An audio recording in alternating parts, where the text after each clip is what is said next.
Hi friends, நேற்று ஒரு patient அவங்களோட ஏஜ் வந்து 29 வயசு இருந்தது. ஒரு பெண்மணி அவங்க வந்து என்கிட்ட வந்திருந்தாங்க. மேம், எனக்கு வந்து செஸ்ட் பயங்கரமாக பெயின் இருந்தது, லெஃப்ட் சைடில் பெயின் இருந்ததுனால எனக்கு ஹார்ட்டில் பிரச்சனைன்னு சொல்லிட்டு நான் இசிஜி எல்லாம் எடுத்து பார்த்தேன் மேம். பட் ஆனால் இசிஜிலலாம் எந்த பிரச்சனையும் இல்லை அப்படின்னு சொல்லிட்டாங்க மேம் அப்படின்னு சொல்லிட்டு வந்தாங்க.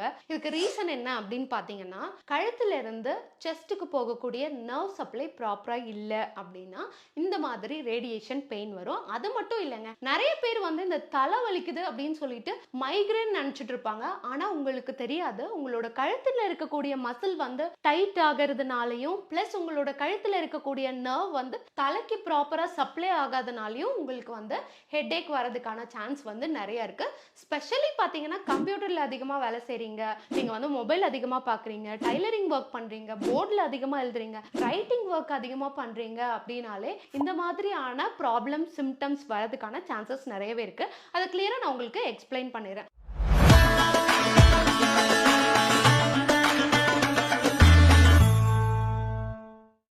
இப்போ வந்து இந்த கழுத்து பகுதியில் இருக்கக்கூடிய இந்த C1ங்கிற நர்வ் தான் நமக்கு வந்து இந்த டாப் ஆஃப் தி ஹெட் இருக்கு இல்லையா, இங்கே வந்து சப்ளை ஆகும். ஸோ இங்கே வந்து ப்ராப்பரான சப்ளை இல்லைன்னா நமக்கு இந்த இடத்துல பெயின் அதிகமாக இருக்கும். மோஸ்ட்லி இந்த இடத்துல வரக்கூடிய காம்ப்ளிகேஷன் ரொம்ப குறைவு தான். எல்லாரும் என்ன பண்ணுவாங்கன்னா, இந்த சைடில் வருது இந்த பின் மண்டை வலிக்குது அப்படின்னு சொல்லுவாங்க.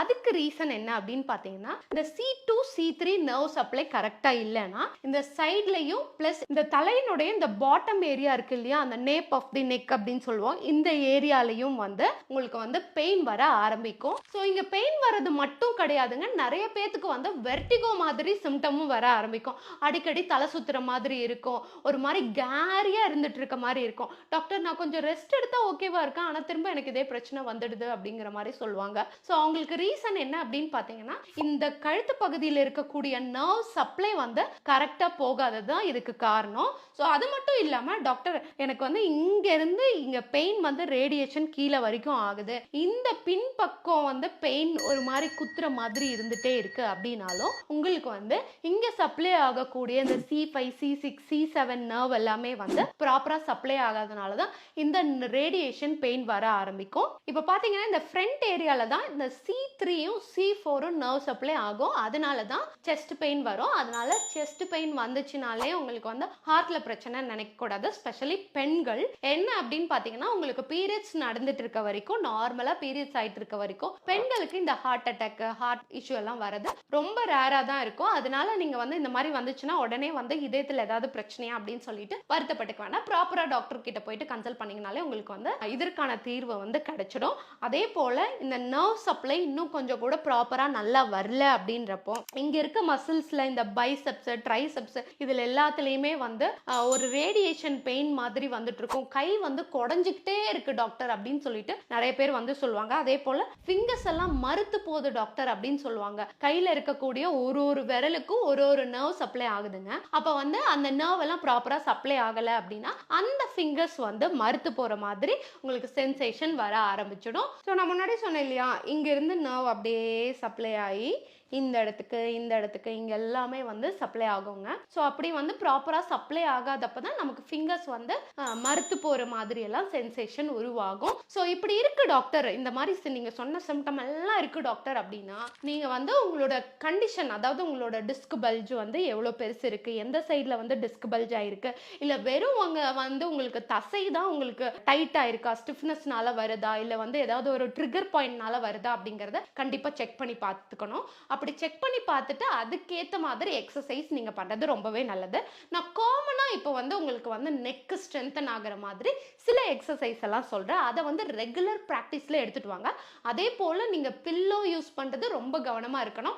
ஆல்ரெடி நான் பில்லோ எப்படி யூஸ் பண்ணணும்னு சொல்லிட்டு நம்ம சேனல்ல வீடியோ போட்டிருக்கேன். அதை வந்து நான் உங்களுக்கு டிஸ்கிரிப்ஷன்ல கொடுக்குறேன். இந்த வீடியோட எண்ட்லயும் நான் உங்களுக்கு ஆட் பண்றேன். ஸோ இதுல வந்து என்னென்ன மாதிரி எக்ஸசைஸ் எல்லாம் பண்றது அப்படிங்கறத சொல்லிடுறேன். பாதி நேரம் வந்து நம்ம தூக்கத்திலேயே வந்து போயிடுது இல்லையா, ஆல்மோஸ்ட் ஒரு 8 hours. அப்ப நம்மளோட தூங்குற பொசிஷன் வந்து எந்த மாதிரி இருக்கு அப்படிங்கறத கண்டிப்பா பார்க்கணுங்க.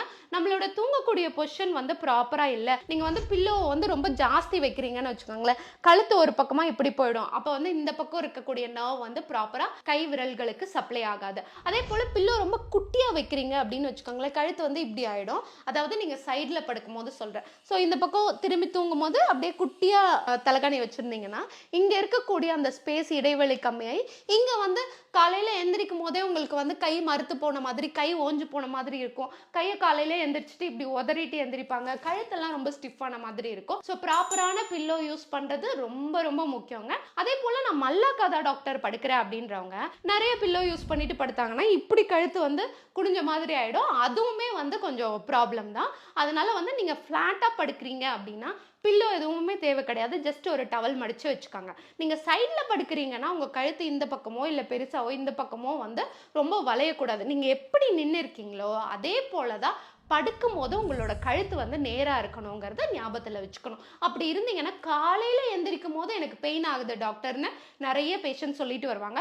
ஸோ அவங்களோட பில்லோட பொசிஷன் மட்டும் நான் கரெக்ட் பண்ண சொல்லுவேன். அப்படி கரெக்ட் பண்ணாங்கனாலே அவங்களுக்கு பாதி பெயின் சரியாயிடுச்சு டாக்டர் அப்படின்னு சொல்லிடுவாங்க. ஸோ மோஸ்ட்லி வந்து உங்களோட பில்லோட பொசிஷனும் கவனத்தில் எடுத்துக்கணும். அதே போல் உங்களுடைய ஒர்க்கை நீங்கள் லாங் சிட்டிங்கில் உட்காந்து கீழே குனிஞ்சு குனிஞ்சு வேலை செஞ்சுட்டே இருக்கீங்க அப்படின்னா அதனால ஏற்படக்கூடிய ஸ்ட்ரெயின்னால கூட தான் பெயின் வரும். ஸோ அதுக்கு என்ன பண்ணணும் அப்படின்னீங்கன்னா நீங்கள் ஒரு 1 hour வேலை செய்றீங்கன்னா ஒரு 5லேருந்து ஒரு 10 நிமிஷம் ஒரு வாக் போயிட்டு ஒரு தண்ணி குடிச்சிட்டு கழுத்துக்கு வந்து ஒரு ஸ்ட்ரெச்சஸ் கொடுத்துட்டு ரிலாக்ஸ் பண்ணீங்கன்னா இந்த மாதிரி ப்ராப்ளம் வராது. ஸோ என்ன மாதிரி எக்ஸசைஸ் கொடுக்கலாம்னு சொல்லிட்டு நான் இப்போ உங்களுக்கு எக்ஸ்பிளைன் பண்றேன். மெதுவாக உங்களோட கழுத்தை வந்து கீழே குனியணும். நீங்கள் உட்கார்ந்த இடத்துல இருந்தே இந்த எக்ஸசைஸ் எல்லாம் ப்ராக்டிஸ் பண்ணிக்கலாம். ஒரு 5 counts 1 2 3 4 5 மெதுவாக நேராக நிமிர்ந்துட்டு அப்படியே கழுத்தை வந்து மேலே அண்ணாந்து பார்க்கணும். 1 2 3 4 5 மெதுவாக ரிலாக்ஸ் பண்ணிக்கோங்க. இப்போ சைடில் வந்து ஸ்ட்ரெச் கொடுக்கணும். நல்லா ஸ்ட்ரெச் கொடுக்கும் போது இந்த சைடில் இருக்கு இல்லையா இந்த இடத்துல வந்து உங்களுக்கு நல்லா ஸ்ட்ரெச் ஆகிறது ஃபீல் ஆகும். 1 2 3 4 5 அதே ஆப்போசிட் சைடு. ஸோ இங்கேயும் நல்லா இழுத்து பிடிக்கிற மாதிரி இருக்கும். இந்த எக்ஸசைஸ் பண்ண பண்ண இங்கே இருக்கக்கூடிய தசையெல்லாம் ரிலாக்ஸ் ஆகும். ஒரு 5 counts இதையும் மெயின்டைன் பண்ணிக்கோங்க. இப்போ கழுத்தை மெதுவாக நேராக எடுத்துகிட்டு வந்துக்கோங்க.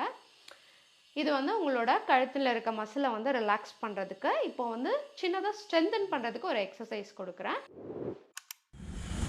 என்ன அப்படின்னு பார்த்தீங்கன்னா உங்களோட உள்ளங்கையை நெத்திக்கு நேராக முன்னாடி எடுத்துகிட்டு வந்துட்டு உங்களோட உள்ளங்கையில் இருக்கக்கூடிய ஃபோர்ஸை வந்து நெத்திக்கு ஆப்போசிட்லையும் நெற்றி பகுதியில் இருக்கக்கூடிய ஃபோர்ஸை வந்து உள்ளங்கைக்கு ஆப்போசிட்லேயும் கொடுக்கணும். அப்படியே ஒரு 5 counts பண்ணிக்கோங்க.